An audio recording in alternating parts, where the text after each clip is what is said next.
Pasal ke-113. Pemberitaan tentang tobat. Tiap-tiap pohon yang tiada mengandung buah yang baik akan dipotong dan akan dilemparkan ke dalam api.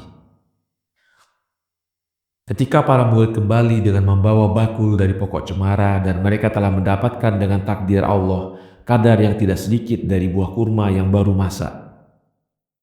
Maka setelah mereka sembahyang tengah hari, mereka makan bersama dengan Yesus. Dan ketika mereka melihat penulis ini bermuram muka, mereka takut kalau Yesus sudah harus pergi dari dunia dalam waktu yang singkat. Dari itu Yesus menghibur mereka, katanya, "Janganlah kamu takut, karena hingga kini saatnya aku harus pergi daripadamu belum tiba, dan aku masih akan berada bersamamu sedikit waktu lagi.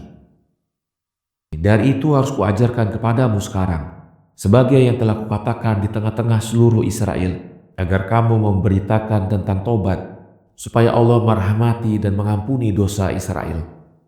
Dan hendaknya tiap orang berhati-hati dari sifat malas, khususnya bagi siapa yang mempergunakan penyiksaan badania.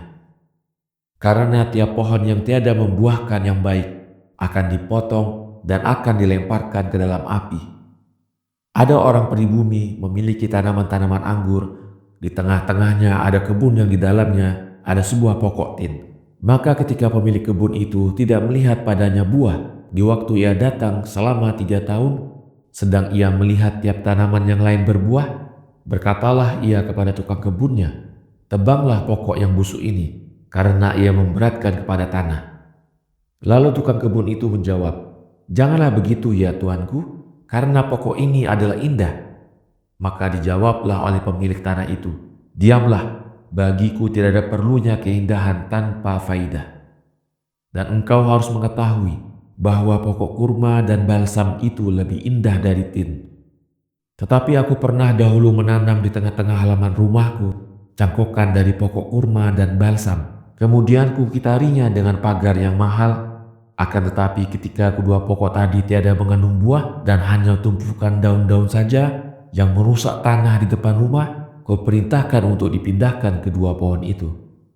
Apakah bisa aku maafkan satu pokok tin yang jauh dari rumahku, yang memberatkan kebun dan tanaman anggurku, di mana semua pokok yang lain berbuah?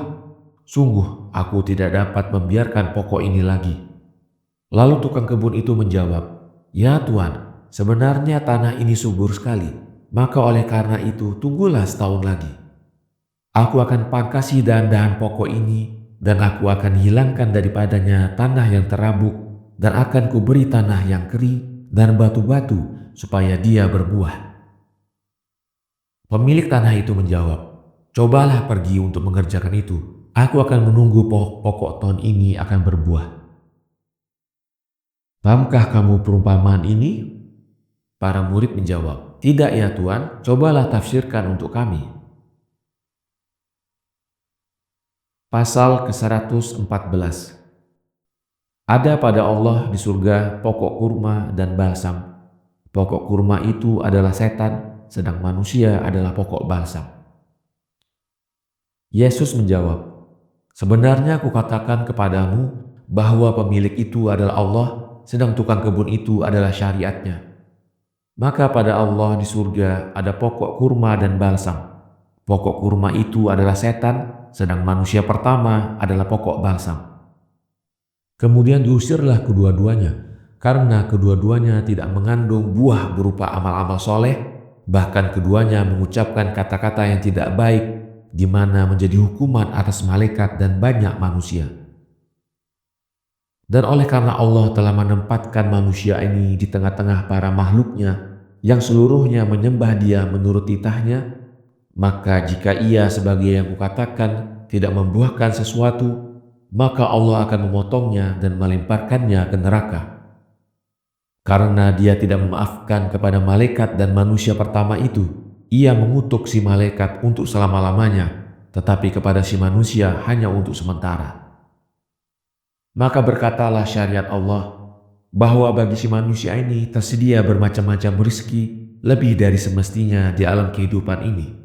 Dari itu, maka ia harus tahan menerima penderitaan dan menjauhkan diri dari kelezatan-kelezatan duniawi agar ia berbuat amalan yang soleh. Maka atas dasar itulah Allah memberikan kepada manusia ini kesempatan untuk bertobat. Sebenarnya aku katakan kepadamu bahwa Tuhan kita mewajibkan atas manusia untuk bekerja untuk tujuan yang telah dikatakan oleh Ayub, Nabi dan kekasih Allah. Sesungguhnya burung itu dilahirkan untuk terbang, ikan untuk berenang, demikian juga manusia ini dilahirkan untuk bekerja. Dan begitulah berkata pula bapa kita Nabi Allah Daud. Karena apabila kita memakan dari hasil kecapaian tangan kita, akan diberkahilah kita dan menjadi baik untuk kita. Dari itu tiap orang harus bekerja menurut bakatnya. Wahai insan, cobalah kamu katakan kepadaku, jika bapak kita Daud dan anaknya Sulaiman telah bekerja dengan kedua tangan mereka sendiri, apakah yang seharusnya diperbuat oleh seorang yang berdosa ini? Maka Yahya menjawab, ya guru, sebenarnya amal itu adalah sesuatu yang baik, akan tetapi kaum fakirlah yang harus melaksanakannya. Maka Yesus menjawab, ya, karena mereka tidak dapat berbuat selain itu. Akan tetapi tidakkah engkau ketahui bahwa untuk lebih menjadi soleh, maka seorang soleh itu harus dapat membebaskan diri dari kebutuhan. Oleh karena matahari dan bintang-bintang yang lain itu menjadi kuat dengan perintah-perintah Allah, sehingga mereka tidak dapat berbuat selain perintah itu, maka tiadalah bagi mereka itu suatu kelebihan.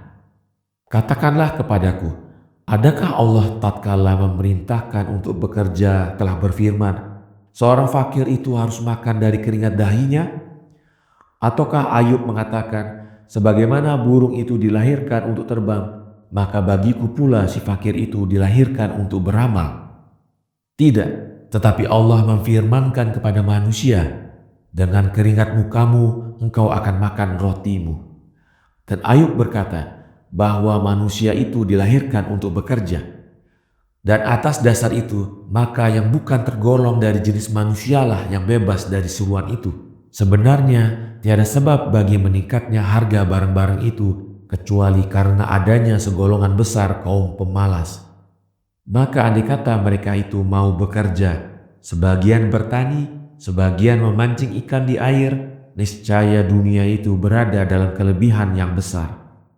Maka harus diberikan perhitungan atas kekurangan itu kelak di hari pembalasan yang dahsyat.